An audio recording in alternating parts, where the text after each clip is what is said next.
بسم اللہ الرحمن الرحیم۔ السلام علیکم۔ ایک شخص حارث بن حشام نامی نے ان حضرت صلی اللہ علیہ وآلہ وسلم سے سوال کیا تھا کہ حضور، آپ پر وحی کیسے نازل ہوتی ہے؟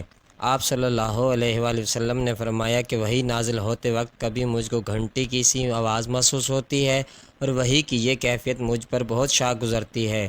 جب یہ کیفیت ختم ہوتی ہے تو میرے دل و دماغ پر اس فرشتے کے ذریعے نازل شدہ وحی محفوظ ہو جاتی ہے، اور کسی وقت ایسا ہوتا ہے کہ فرشتہ بشکل انسان میرے پاس آتا ہے اور مجھ سے کلام کرتا ہے، بس میں اس کا کہا ہوا یاد رکھ لیتا ہوں۔ حضرت عائشہ رضی اللہ عنہا کا بیان ہے کہ میں نے سخت کڑاکے کی سردی میں ان حضرت صلی اللہ علیہ وآلہ وسلم کو دیکھا ہے کہ آپ صلی اللہ علیہ وآلہ وسلم پر وحی نازل ہوئی، اور جب اس کا سلسلہ موقوف ہوا تو آپ کی پیشانی پسینے سے شرابور تھی۔ صحیح بخاری حدیث نمبر 2۔